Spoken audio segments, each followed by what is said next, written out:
Hello and welcome to Pest Perspectives episode number 31. This week we have on Grahame Turner from the Chair Pest Control. Have I got it right, Grahame? Not quite. Nurture Pest Control. Nurture! Done it again. Goodness sake. Okay, I've done it again. There we go. I was practicing before and I messed it up live, I thought. I don't know why I have such a problem with it. How are you doing anyway? I'm doing very good, thank you. Just busy as always, but managed to fit in some time for you, Shaun. Thanks for that. We booked it quite a while ago, didn't we?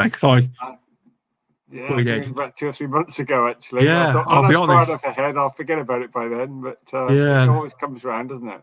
I'll be honest. I've booked up till mid-December now, so I'm quite booked up. The podcast I am. This week I've got two podcasts this week, so I have. I've got Go for Girl on tomorrow as well, for America. But yeah, I enjoy doing it, and people seem to enjoy listening. So it helps everyone learn. The idea is people learn. If you learn something, then job done. Yeah, it is you're always really going to learn something, aren't you? That's right. Exactly. So, Grahame, how did you get in to pest? No, hang on. Sorry. Do you want to give people a brief run through of who you are and what you do and where you've been? That might take a little bit, though. I'll give a brief version. I don't know if I can do it briefly, but where have I come from? I suppose I had holiday jobs when I was at school of working on farms, and that got me interested in sort of animals and the pests. I remember one school summer holidays actually squeezing the warble flies out of the backs of cattle, which is a bit of a strange job, but that's one thing we did. Obviously, those cattle pelts weren't any good because they'd have had big holes in them. Yeah. But anyway, so yeah, I was intrigued with wildlife from that age, and then when I went to university for my first degree, I studied what was called applied zoology, but it was basically pest control because it was zoology applied to agriculture and to medicine. So we looked at pests of agriculture and pests of people. So lots of so we covered things like mosquitoes and malaria. And that sort of thing, as well as agricultural pests. And I liked it so much that part of that undergraduate degree was doing an insect collection. So even back then I had to collect insects and identify them, run through keys, see what they were, catalogue them, and so that got me even more fascinated in insects. And then I decided to specialise in that for my masters and did an insect control masters. Okay, it wasn't public health insect control; it was horticultural. Actually, it was connected with agriculture and horticulture, but I specialised in horticulture, and then moved on to a bit of horticulture, you could call it, after that, which was mushroom farming. But the thing that intrigued me most with the mushroom farming was the massive infestations we sometimes got of phorid flies in the compost and cearid flies or fungus gnats in the mushrooms. So both of those were intriguing, and I didn't like the repetition of mushroom farming.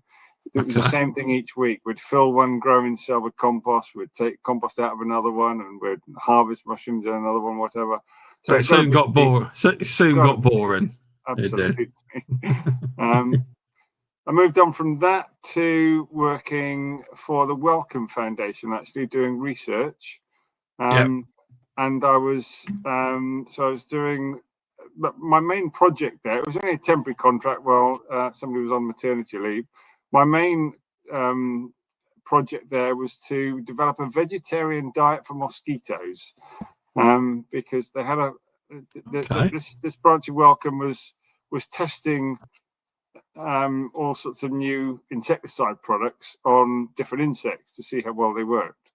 We had colonies of houseflies and store-point insects and cockroaches and all sorts, and mosquitoes. And the mosquitoes we had been breeding on guinea pigs. So you'd put a guinea pig on top of their cage to feed them, and we used to use the guinea pigs repetitively. It wasn't, they didn't seem to notice it, didn't seem to be a problem for them. But the Home Office brought out a new regulation that we could only use them once, because that was counted as an experiment, and then we had to kill them and use another one for the next feed. Oh, I better not tell my kids they love guinea pigs. So that got a bit expensive on guinea pigs, and we didn't feel it was right. So I developed a vegetarian diet to keep the mosquitoes happy. It was a mixture of a baby food formula and lots of different amino acids and that sort of thing. And that kept the mosquito colony going without having to use guinea pigs. So that was nice. That was a useful project. Then I decided that I fancied working in pest control, having been working. So I was helping them breed the store-bred insects there, and the houseflies and the cockroaches. And then I got a job with what was National Pest Control. And they then became National Britannia, who became Ecolab. So it was national. Oh, okay, right, okay. It was National Pest Control, a national company when I was working for them. Okay. So worked for them for a while, and then saw a job advertised in ADAS, where they were looking for somebody to do consultancy on pest control, but also do the phytosanitary inspections at the docks of the grain going for export to look for store-bred insects in them. Sounds interesting. Was it quite interesting? Any funny stories involved in that, or interesting stories? Not particularly funny stories. It was, I remember even back then we were issued with Airstream helmets. So, grain and the dust from grain and insects, whatever, it's a hazardous environment, so we have to wear masks. And back then it was Airstream helmets we were issued with, because they were a lot more comfortable, because we were spending a fair bit of time in amongst all the dust. And we were there with iGrox, who did regular spraying of the grain as it was going along the conveyor. So all interesting work. But what I enjoyed most there was we did a lot of training on the pest control industry. So at ADAS, I don't know if you've heard of somebody called Ed Allen. I worked with him, with Jeff Sanderson, Kerry Coombs, a lot of people who are very talented in pest control. And together we did a lot of training of the pest control industry. And we actually wrote the original, what's now the British Pest Manual. Nice. It was ADAS. It used to be the ADAS manual. So it was written by ADAS consultants. I've got a really old manual. It's like one of them. It's like pages. It's like a folder. My dad got hold of it. That might be it. Okay. If I can find it. ADAS on it. That might be one of the originals. I'll have to look it out, because he got hold of it. I don't know how he got hold of it, but he gave it to me. I'll have to see if I can find it. It might be that one. It might things have probably changed since then. Yeah, they have. Yeah, because I read it. Then I done my RSPH level 2 in award in pest management, and a lot have changed. Absolutely, it does. It needs to be regularly updated. So, so the BPCA bought it. I have worked on it since, actually, because I rewrote the bird chapter back in 2012. Okay, very nice. I did have my name in it for a while, but they then decided to remove it for some reason, along with all the other contributors, and just had Adrian Mayer and Ed Allen and Karen. So I don't get recognition for it now. I did ask, actually, about. Don't worry, I will get this clip. Don't worry, I'll get your recognition for you. Don't worry. I did ask about 4 or 5 months ago if my name can go back in, but they've been umming and ahhing and haven't made a decision as yet. Okay.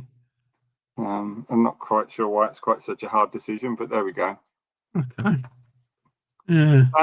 So that was where did we get to? We got to working with ADAS. I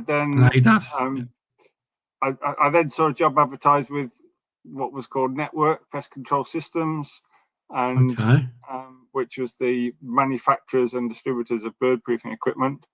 So went to work as their technical manager, designing products for them. I went through the whole range of products that they already had and improved them and came out with new ones. So invented things like the Avishock electric deterrent. Very I didn't know you were an inventor, Graham. You're a dark horse there. I did not know. Wow, that's cool. Absolutely. That's cool.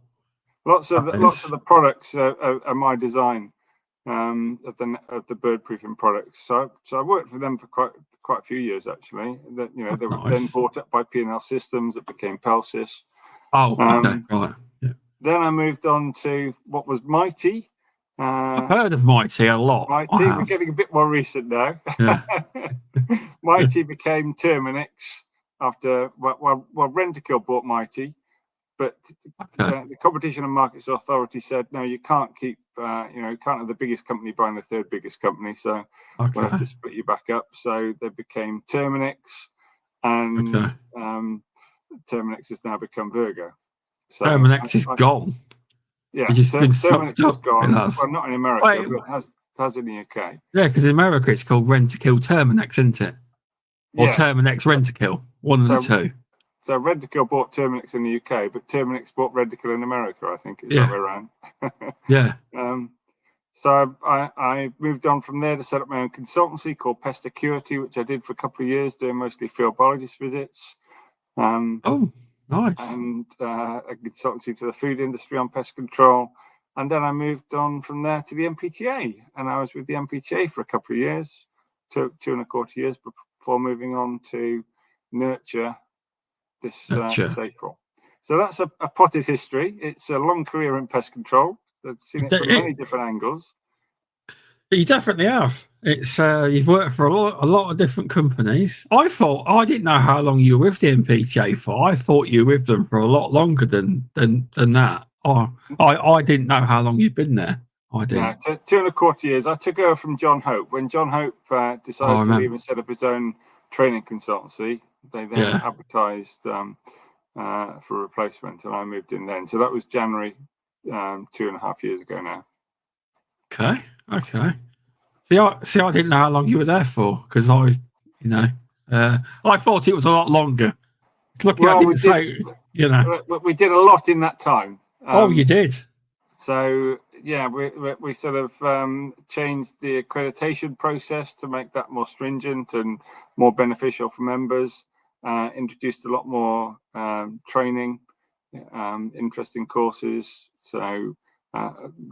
Focused on things like some of the health and safety aspects and the science of insecticides and that sort of thing. So, moved on from what it was previously, and it's moved on so much more now that Kevin's there as well.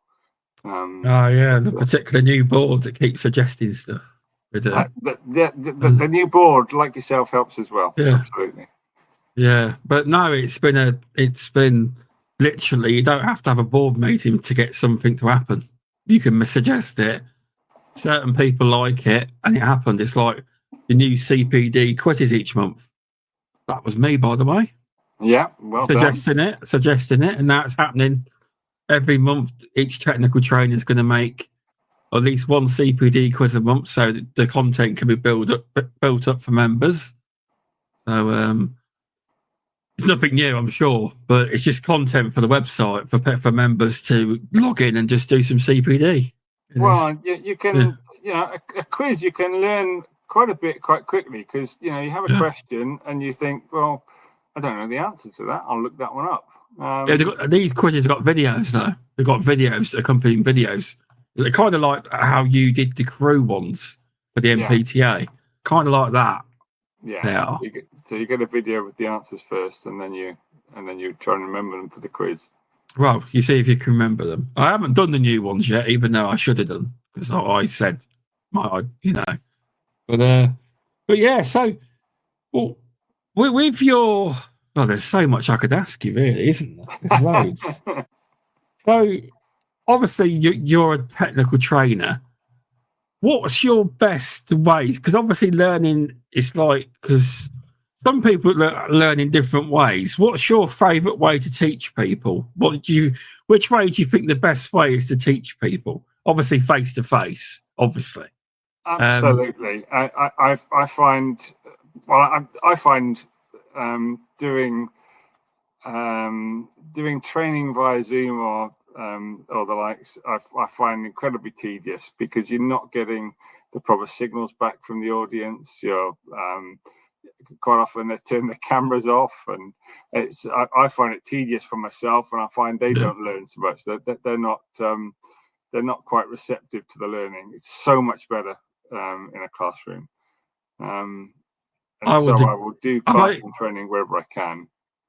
Do you do that in your new? Do you do that in your new role? Is it all in house? It's not online in your new role. Is that all? Well, we have to do some things online because we're a national company. Oh yeah, we can't be travelling everywhere, but we do a lot of face to face. I've certainly made sure of that. So, for example, we're having meetings with all our staff regionally every quarter, so that we have a sort of day with them, so that we can teach them some new things, do a bit of health and safety, and also cover a bit on other aspects while we're there on state of service and that sort of thing. So I do think it's important for people to meet face to face, especially when they're out on the road on their own all the time. It is important to meet up, not just to hear training or watch training, whatever, or participate in training, but also to talk with each other, because you can learn a fair bit just from speaking with other pest controllers. You can. It's like, obviously I do work with my dad, so it's not as lonely, but I do speak to a lot of technicians that are on the road by themselves. I've become friends with them. I'm going to meet some of them actually at Pest Tech this year. And it's a good place to meet people. It is. I'll meet you as well. I'll say hello. I didn't get to see you last year. I was busy doing the seminars for the whole day last year. I came down at about 4:00. Yeah. And that was sort of the end of the day, really. Yeah, we've sorted something. I've sorted something different out for this year. We're sorting the rotor out so people can rotor around. Because obviously, that's a massive learning curve, Pest Tech. As you've been through it all, you know what it's like. But it's not like I thought. It's a lot harder to put together than I thought. But it's fun. It is. But yeah, we're going to do a rotor so someone's not stuck in a room all day long, and it's going to be rotated round so other people get a chance to do different things and have a look round and network with people rather than being stuck in one place. So, well, I think the excellent thing this year is the cafe is going to make a big difference. That'll be a good networking place. It will. And to get sponsorship from different pest control companies and the like to help pay for your free coffee and things, that sounds excellent to me. It was. Yeah. And one of the sponsors was who? Nurture. Nurture. You might get it right eventually. We're actually going to take some, but because we've got a big department that does houseplants and the likes as well, we're going to take some houseplants along to put around the cafe area. Oh, nice. And we're also taking a bug shelter with which is a place for sort of the likes of mason bees, solitary bees to make nests in. But one of our divisions makes a lot of those with different companies around the country for their name signs outside the company offices and the like. Oh, okay. So we're going to take one of those along. That'd be good to have a look at. I will. Absolutely. I'll come by. I hear you've got a stand. Is that right as well? We have a stand as well. Absolutely. Yeah, that's to promote our training and maybe to do some recruiting as well, because we're a massively expanding company. Yeah. We're taking on new contracts right, left, and centre. So we might get some interesting people joining us at the. You might do. It's a lot of people go. Usually, well over 1,000 people. So you might get some interest there. You might. Yeah, but my main role in Nurture is as the training academy manager. So yeah. So we're working on RSPH level 2. We've had quite a few external candidates. So we're not just doing it for our own company, we're doing it for external candidates as well. Yeah, because the NPTA now advertise it through yourselves. They do, as a course people can do. They do. Absolutely. Yeah, it's on the NPTA website for people to do RSPH level 2 training. We're also starting doing RSPH level 3 training for anybody. Okay. And this is relatively new and would be of interest to some people, is that Nurture are offering field biologist training, but also the NPTA have developed a certified field biologist qualification. And so you can now do the certified field biologist qualification from 2 different providers. Oh, okay. I didn't know about that qualification. No, that is news. It is. So, there you go.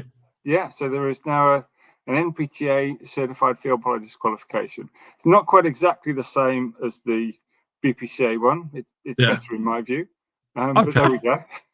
I've never done one of them before, but it sounds interesting. It is good to have a different one, because I think, I might be wrong, you might get people that have got the BPCA version want to do the NPTA version as well. You never know. You never know. I can't quite imagine that, but I think there will certainly be a lot of interest in the NPTA one. It's it is a great qualification, because you learn about insect identification, you learn about what's important to the bigger food manufacturers. Yeah. Because that in my view, that's the interesting pest control, where you start to identify insect species and work out where they've come from and how to do your what the best thing is to do to make sure they don't become a problem.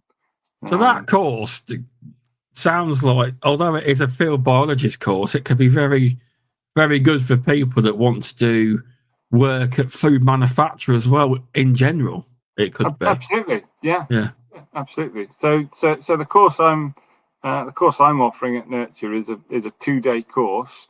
It's Nurture. Not 2 consecutive days. It's 1 day, and then you go away and you have some homework to do and some practice your scientific names of insects and that sort of thing. And come back and we have a 2nd day.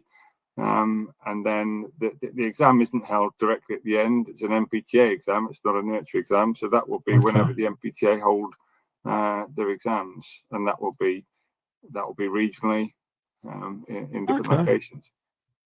Okay. Yeah, no, it sounds good. You knew more than me on that front. I've seen it in a document, let's put it that way, but I hadn't seen it talked about elsewhere. I hadn't yet. But you spilt the beans. Well, that's some hot off the press news for you. It definitely is. But I'm sure a lot of people will want to do it, because it sounds quite interesting. It does, to be honest. Well, yeah. So I'm slightly biased, but certainly I think the training that I offer is interesting, and it'd be a good. I haven't actually done any in-person training with you, but I was on a food manufacturing course on a Zoom call once. Oh yeah, you did a good job then, but I can't comment in person. I imagine it's even better. I would have thought, because I'll leave that for others to judge. Well, you're NPTA, you've been NPTA, so you must be gold standard. So there you go. Absolutely. So yeah, I did enjoy working for the NPTA, I have to say. It's a great organisation to work with. That's good to hear, that is. So, with all your experience with, obviously, you've done accreditation, you've worked through all the paperwork that actually you probably know a lot of pest controllers not always in line with what they should do. If you were to say somebody was to set up a pest control company, what would you say was some of the tips you could give to make their job easier in regards to getting ahead? If it's like compliance or your paperwork, is there any tips you could give for somebody to get everything right on, the early startings? Absolutely. Basically. I think the biggest tip would be to join an organisation like the NPTA, where you've got advice on the end of a phone. You've got lots of example documents to use, specimen documents. So you get a lot of support, because if you're starting something new, well, you can never know everything in pest control. even I don't know everything in pest control. You know, people who've been in it for Right. a whole lifetime, they don't know it. They could never know everything in pest control. So it's always useful to have somebody else to bounce things off. So I do recommend joining a trade association. I do think that's the first thing anybody should do, probably. Okay. And in terms of documentation, one thing I noticed a lot with doing field biologist visits on all sorts of different companies and doing audits on companies is the thing that lets them down, or one of the things that lets them down, is their health and safety. I see a lot of very poor safety documentation. I've heard of people saying, "Cost assessments, well, I don't need to do that. Why do I need to do that?" Or saying, if somebody asks them for a cost assessment, they just give them an MSDS sheet. Well, no, that's not a cost assessment. No, that's not a cost. You should have one in the folder, shouldn't you? Wait, you're supposed to. There's a lot of lack of knowledge of those, and there's a lack of knowledge of how to do risk assessments, I find. So, and that's why I developed the course with the NPTA on basically risk assessments, cost assessments, and safe systems of work. And it's a whole day course, so it goes into a lot of detail on what a hazard is, what a risk is, and what a control measure is, and basically how to do a risk assessment, because it is something that so many people are naive on, and I've seen so many very poor documents. So I do think that is something critical. It's a legal requirement. Okay, if there are fewer than 5 of you, you don't have to have them written down, but 5 or more you do, and I recommend you do for certainly for any more than one. It's much better to write these down so that you know what the company policy is. So I do recommend that. So that's one thing, and the other thing is to get your report format looking good, so that when you write reports, they're clear, they're concise, the client can see exactly what you're recommending. So that format is good, and there are lots of different software options these days. So although it's not my forte to say what the benefits of each system are, I would look around at those and start with a software system straight away, probably, rather than handheld forms. Those are the things that are past, really. Now, funny you should use. Do you use handwritten ones? Funny you should say that, because I had a chat with Paul. Paul Westgate was on here, and he was telling me that although it's good, he was saying he does obviously audits on food manufacturing, and he reckons that food manufacturers don't generally like digital. They love paperwork, because he says sometimes you can't get access to the computer, and they'd rather have it physically in a big folder of paperwork. He said that a lot of food manufacturers don't like digital. That's what he was saying in his experience. They've had no end of problems with digital systems. They have. They do like folders, but I think you'll find they'll prefer it if the report was typed, so it's been done on a digital system, and they just print it out. Oh, okay. That is what they would prefer. They don't want to see handwritten ones. That is, in my view, that's something of the past, and especially when people's handwriting is barely legible. Fine if you're just doing a domestic. That's probably what he meant. But he meant they like paperwork, so it's all in a folder. Maybe that's what I mean. Print it off. That's what he probably meant. Is what they would normally do. Yeah, absolutely. So, and that's to your question. Sorry, carry on. Sorry. I was going to say it's much better if it's written out clearly, and so you've got your findings, your recommendations, your actions, and all prioritized, so you can see exactly what needs doing, or the client can see exactly what needs doing. Good to hear. And as for your question, do you think I use paper or digital? I think you'll be digital. We are now. We were hard before. We were pen and paper, diary, paper. But last Pest Tech, we went and seen the team. Loads of them. My dad decided, because he's the boss. We were going to go with the Powered Now system, so we use that now. We do. And we started rolling it out in February, because it took us a long time to get used to it, because we're just not used to it. But now, but Dad loves it. We love it. It's so much easier. And we've just transitioned the last customer to digital, because what happened was he wasn't reading the treatment report.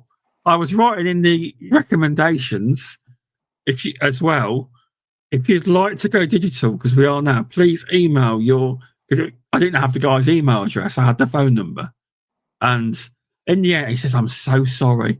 I only read the top of the sheet. I don't read it all. I eventually got him onto digital. So I'm hoping he reads all of it now. I am. Let's hope so. Yeah. It's not a food compliance place. It's just it's very small contract. But he was the last one to go over to digital. And what we found was, because the reason, one of the stipulations, my dad, people won't want to do it. People won't want to do it. They won't want to give me email address. And what we found was everyone was loving it. They were like, I think this is great.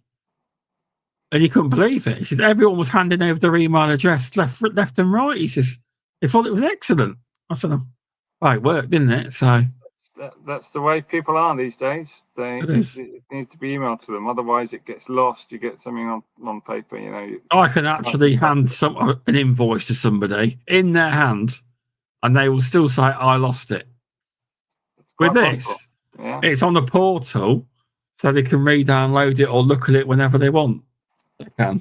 But what I like about the digital reports is that you can put photographs in, so you can show exactly what issues are, what you're wanting them to do, and B, you can color it so you can have RAG ratings within the report. They can easily see what the most important things are to do, because what you don't want is a whole lot of recommendations and it just seems a bit mind-boggling to them. You've got to give them something to focus on, tell them what the priorities are, and that will help get the partnership going, help them decide what to do first, etc.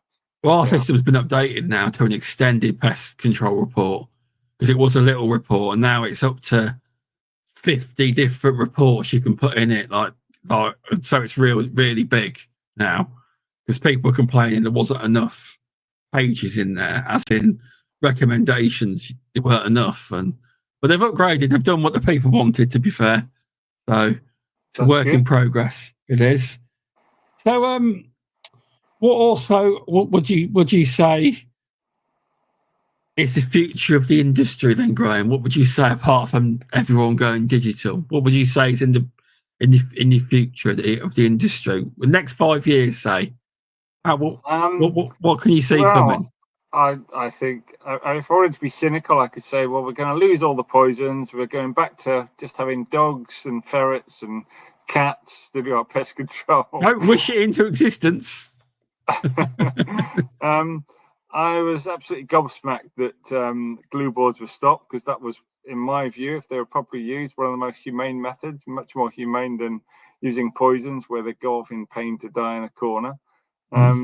So I was surprised that that glue boards were stopped, and I wouldn't be surprised if they get reintroduced, if we're allowed to use them again at some point, but only as professionals. I think the key thing is to stop amateurs using the products. Problem is, a lot of people buying them from abroad and selling them as different things. That's the problem. They don't need to buy them from abroad, do they? They're on the internet here. And insect traps, Graham. They're massive though, like rat boards, but absolutely. They're for insects. I think in Scotland they're planning on banning the sale of them as well, but whether they can still get through by being called insect traps, I don't know. That would be an interesting one to see. In terms of the anticoagulants, I think we're going to get more stricter controls, as it were, on using them. So we have the 2 updates to the stewardship now. If we see the levels of residues in barn owls stubbornly stay as high as they are, I think we'll need to possibly introduce further requirements. So one thing I had hoped with the new qualification framework, I had hoped that we could persuade the BPCA, who are leading that qualification framework review, to split the insect and the invertebrate, I should say, and the rodent qualification, so that you could have a level 3 for insects and level 3 for rodents. And I think that would have been useful for two things. One, to have a separate level 3 qualification for rodents would mean the people who now are stuck at level 2 safe use of rodenticides because they only do rodent control, they would have something else to move on to. And I do know people who do that. They only work on farms, they only do rodent control, and so all they've got is level 2 safe use of rodenticides. So I think it's a bit short-sighted on that front. And the other one that I think would have been really useful is I think we're going to have to get even more stringent in the use of anticoagulants in particular, but generally rodenticides. And if you had a level 3 rodent control, then that would give something else for crew to say, look, now we're going to change it from you have to do a safe use of rodenticides to use anticoagulants. If you're using them for, that safe use rodenticide certificate might only be valid for, 6 months, 12 months or something. And after that, if you want to continue using them, you could have had to use level 3. But with it being only one qualification with invertebrates as well, it's a bit of a shame because crew can't specify that now. They'd have to come out with another qualification if they want to make it level 3, which gets confusing again. But anyway, that's where we are. So, well, they're doing a survey, aren't they? A consultation about anticoagulants at the minute, and I'm hoping that the trade bodies fight the HSE off enough, because to have only calicalciferol. No, what I'm saying is, if we just have I'm saying it wrong, I know it. Calicalciferol would be because you have in domestic situations, it's very high risk to be using it because of pets. It is, although it's good for the environment, there is that risk to pets as well, isn't there? You've also got to put that in there, and it's higher costs. And although there's risk factors and all sorts, it would be devastating to lose them all. Yeah, you need different tools for different jobs. Absolutely, exactly. And calicalciferol has its place. It's great that it doesn't cause secondary poisoning. It's great there's no resistance to it. But you're right. There's no antidote. A big worry, primary poisoning, and some dogs have died already.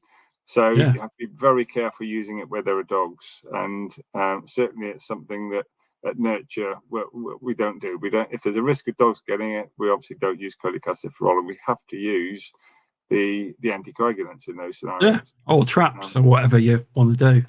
But as we know, traps won't work in every situation. That's true. So, but at the moment, there's no alternative to the anticoagulants, in my view. So, I think what both trade associations are doing is spot on. Is getting member support to go back to the government and say, look, we just can't lose these. We'll lose the ability to control rodents if we lose. Honestly, it would be like. Imagine if we lost them. Could you imagine the rat populations in this country? It would skyrocket upwards. It really would. It would become drastically bad, I believe. I might be wrong, but I think without that tool. But now what you'll get is pest control will go domestic. Everybody will just have to go out and buy their own glue boards, which they can still do because they're not doing it professionally, and they can go out and buy their glue boards and stick them down, can't they, off the internet? So I can't see them doing anything to it because they've already mentioned HSE don't want to remove the use. I'm pretty confident. What I mean is the reason HSE don't want the public to stop buying it in small doses is because they believe there should be an alternative, a cheaper version of people doing their own pest control. So if they remove them, they've got to remove the domestic market stuff too. So I can't see them doing it, but I'm not in charge. I don't know. But we have to have an alternative to calicalciferol. It's a great product, but we do need an alternative in some situations. So I can't see them stopping it. No, I highly agree with that. I back that statement 100%. And I hope that I know the trade bodies. I know I know the trade bodies be fighting their corner because we don't want another glue board situation. We don't. We need as many people to fill in as many surveys as they can to help get the most data to show them. We do. Yeah, I'm not sure where the BPCA are at with this, but I know NPTA have sent out a survey for members to complete and non-members. So you can fill in that survey, and every vote, as it were, counts.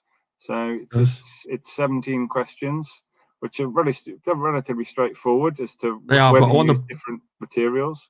I want to point out with that survey, people, there has been a little bit of kick-off about the way the questions are worded.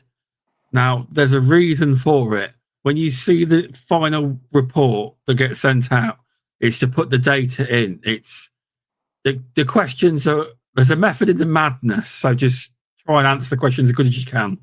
Because a few people have mentioned the way they're worded, and it's to get the data to put in with all the information that they've collected, and it will look good. It's just some of the questions people felt that there should be a box where you can write your version of events in it and all sorts, but it's worded for that way for a reason. It is. So please fill it out. It's going to allow analysis of the answers, and so it'll be able to be formulated into that response that's needed to go to DEFRA. Absolutely. But you're on the technical committee, aren't you? I'm on the technical committee. I'm on which technical committee are you referring to? I'm on various committees. I'm on the crew working group for best practice. I'm on the pest control training and education forum group. I'm on the qualification framework working group. I'm on. You're on the NPTA's technical committee. Well, yeah, I suppose you could say that as a director. Oh, you are as well. Oh, I thought you were on the technical committee. That was all. NPTA. Yeah, I think I probably am. You probably are. Yeah, you are. But yeah, no, it's So, what's your favourite pest then, Graham? You got a favourite pest? That would have to be Necrobia rufipes. I'm probably saying it different from how everybody else says it. Is that the Latin way of saying it? Funny you should say that. Yes. Because I have no idea what you're talking about. it's a little beetle, and it's a meat-eating beetle, and it's incredibly bright colours. So it's sort of vivid, sort of greeny and red sheens. It's a beautiful looking beetle. So that one, in terms of looks, though, not particularly nice in the fact that it's associated with carcasses and that sort of thing, with meat. But I find any insect fascinating, really. So I suppose I don't like the smell of cockroaches so much. I don't like being bitten by bed bugs. There's good reasons to hate lots of the insects. Have you ever been bitten by bed bugs, though? I haven't. No, I haven't either. I must admit, when I go to, some people say every time they go to hotels or whatever, they'll look under the mattress and behind the headboard and whatever. I can arrange it. Just give Dr. Richard Naylor a call. I'm sure he could sort it out for you. No, I don't think I'll go for that. No. But yeah, I never bother looking. But I think I did one LinkedIn post this year on mosquito bites, because I've had a lot of mosquito bites this year. Yeah. In England? In England, yeah, in England. Never seen them. Have we got? You've never seen them in England? I've never really noticed them. Wow. Okay. Well, I did. They're not deemed a pest, though, are they, here? Yeah, you could say they're a pest. Do people do? I might be sounding stupid now. Do people do mosquito treatments in this country? Yes. I didn't know that. Honestly, I've never heard anyone talk about it, like mosquito treatments, ever. It ever come up?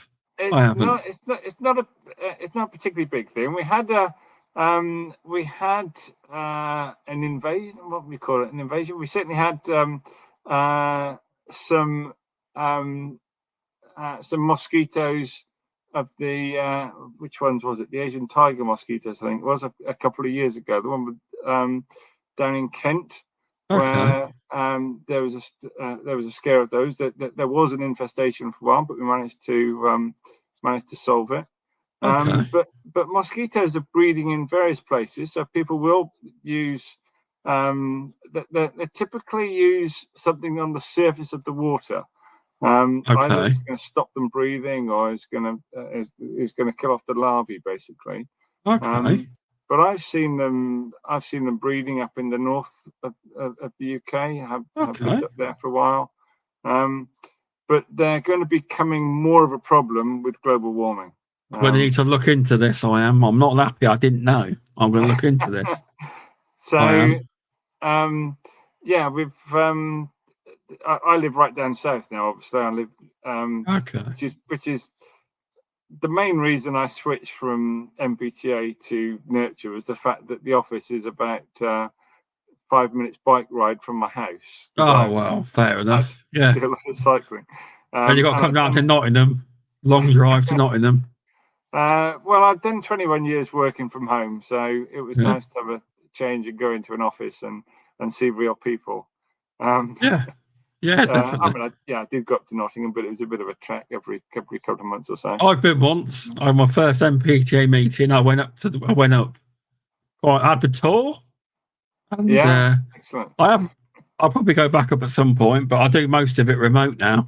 The meetings, I do. Yeah, I'm not that far. I'm an hour and a half from there, so I'm not that far. No, bit closer than I am. So but I'm right down the south coast, and we're obviously a little bit warmer here than elsewhere. But they've been a regular thing. Even last night, I was buzzed by mosquitoes. I managed not to get bitten last night, but you hear that buzzing just going around your head at night time. It's a horrible sound. Funny you say that though. I've got a fly trap, right?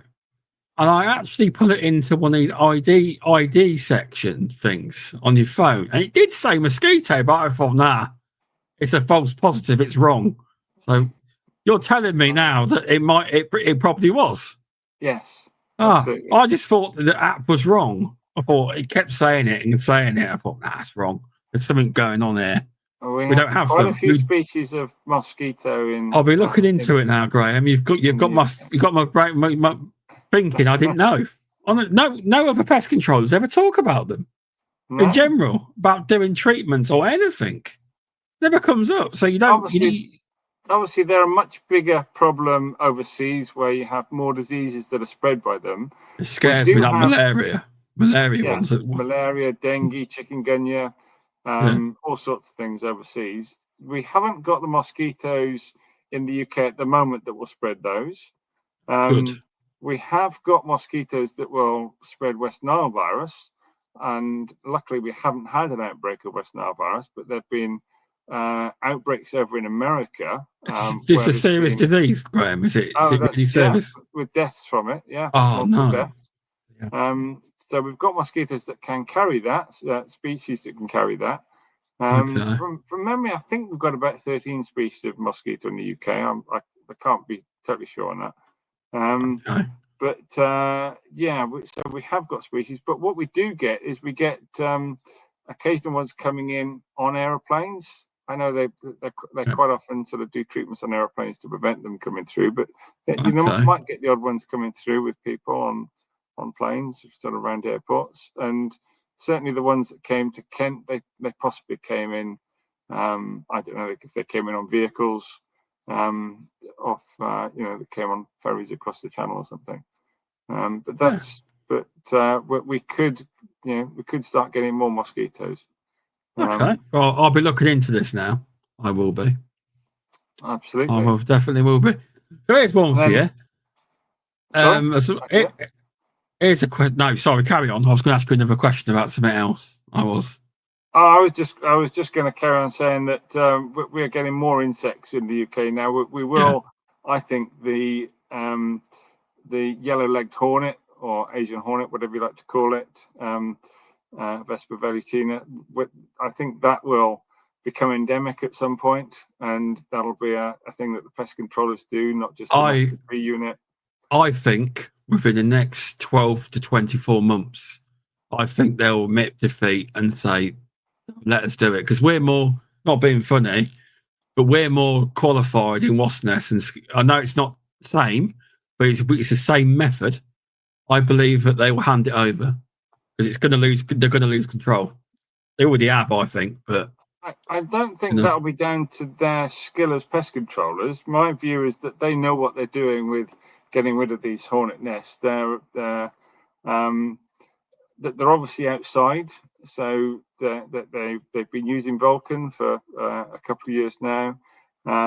They sort of spike into the nest and distribute the poison throughout the nest. They are very good at doing the control, so I wouldn't put them down on I will say that though. But if you look at other countries that have lost control, they're following exactly what all the other countries did, and they all lost control. They did.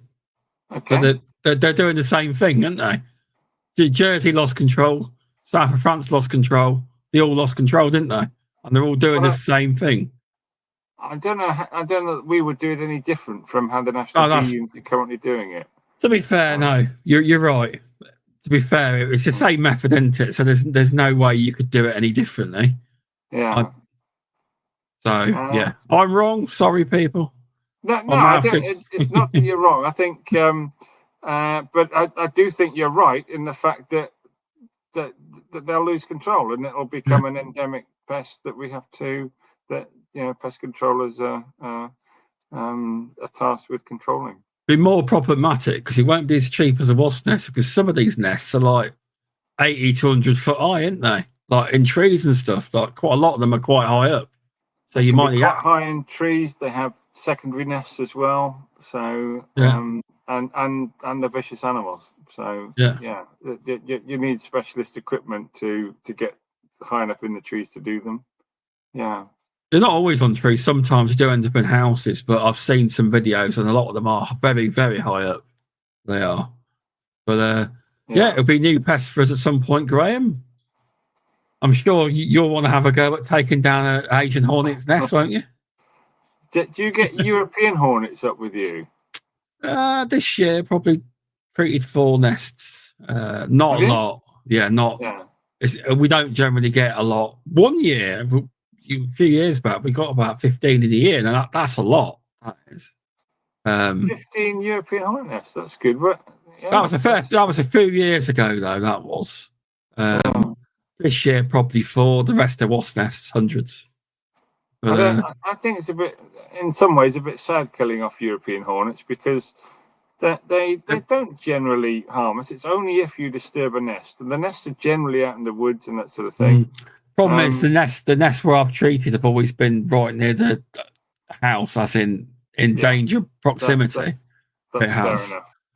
They're unlikely to bother us, but if they do, they can pack a big punch because they're big animals, aren't they? Because I tell people they are like softly natured.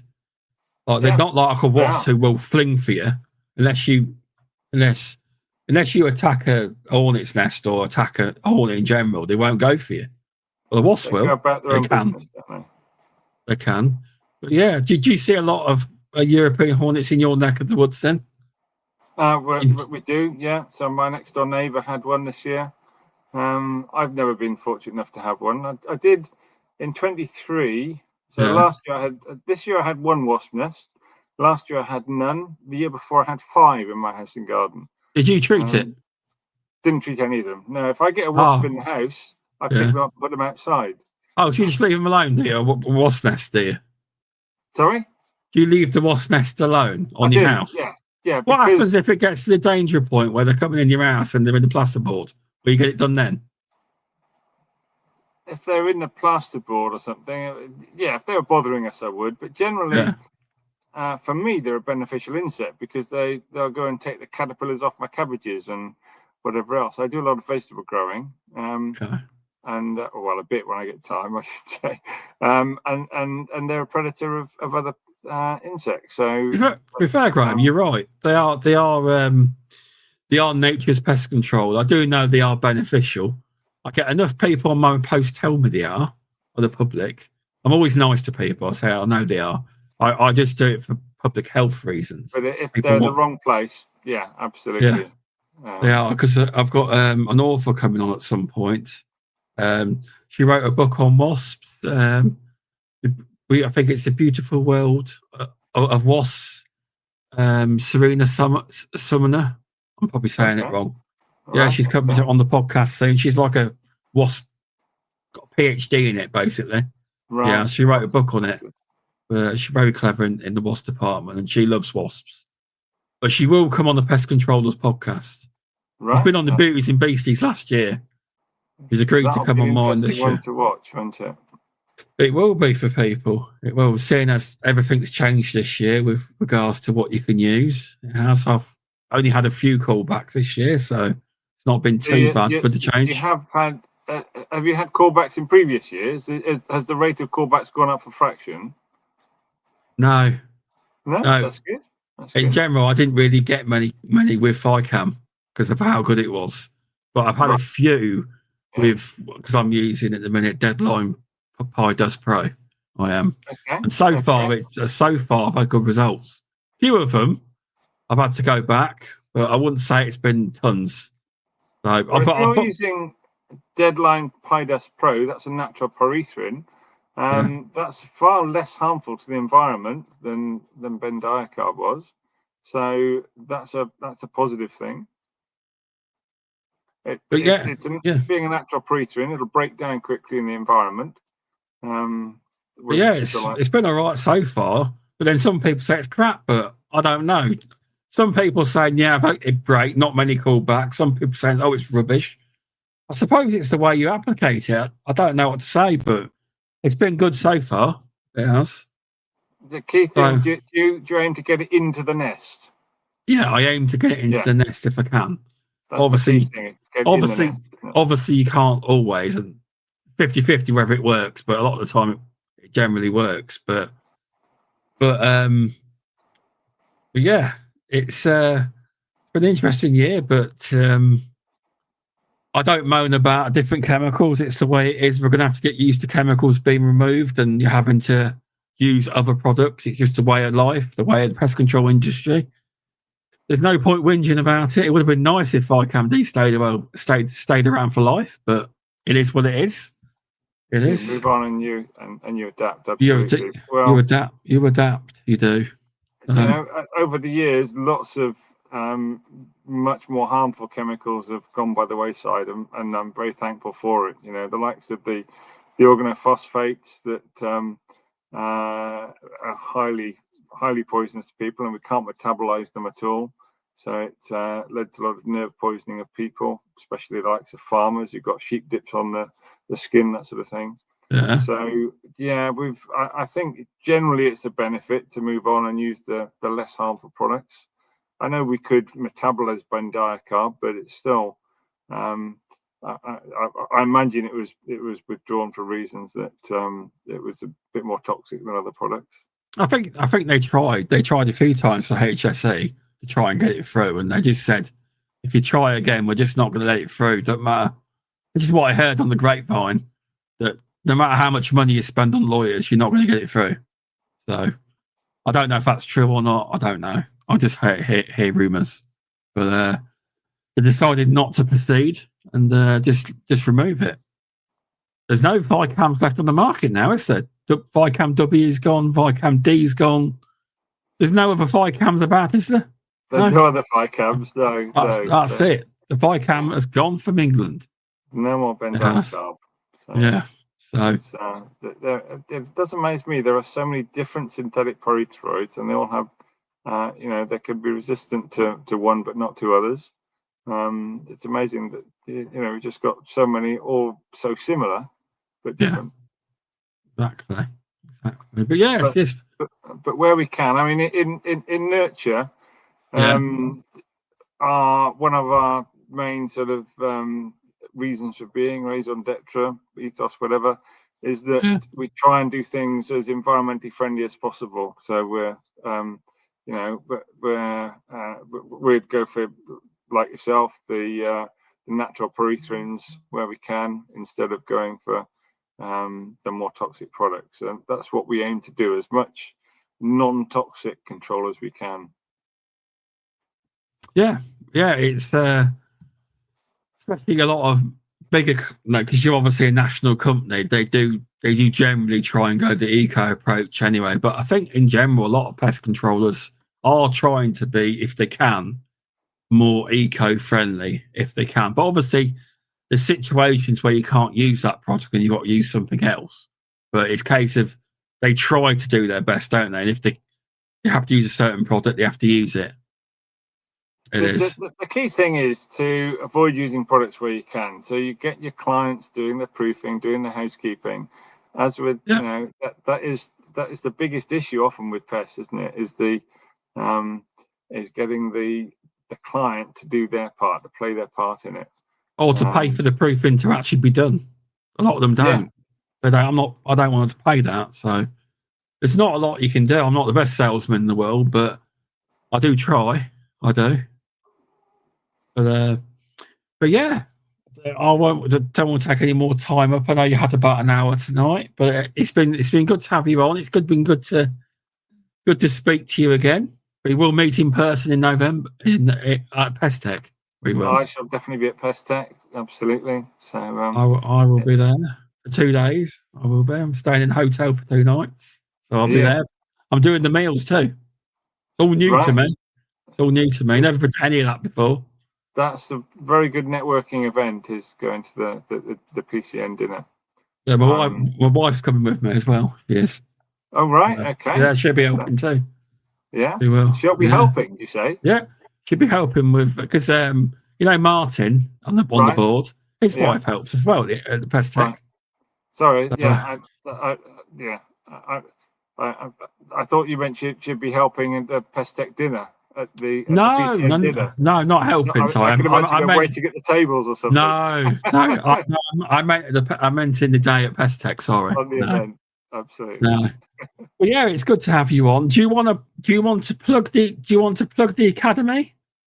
No, absolutely. Yeah, If anybody's interested in any aspect of training, then the way I'm running the Nurture Training Academy is to offer training not just to our own technicians, but to we've got spare seats at the table at any of our courses to make them more viable, more interesting. Then I'm inviting external people, whether that be to safe use rodenticides, level 2 in pest management, as it's currently called, level 3 in pest management, and field biologist training. So the level 3 pest management, I think we've got 3 external people coming on our next course, and the field biologist course I'm running in a few weeks' time. I've got 2 external people coming on that. So it's open to all. If anybody wants to join us, then do get in touch. And it's not just held at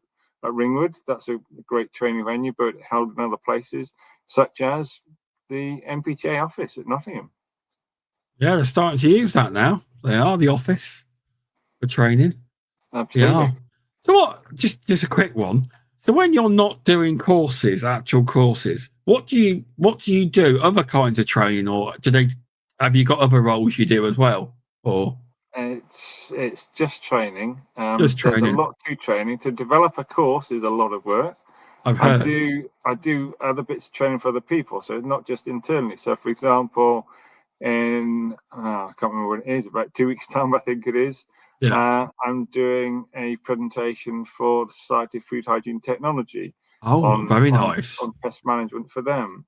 I do the odd bits of work for the likes of Highfield Training. So you still do work for them? Nice, yeah. So there's I wrote the pest control chapter in Hygiene for Management, that book that the food industry uses a lot, and Hygiene for Supervisors. So I do bits of writing. Okay. I do training for other people.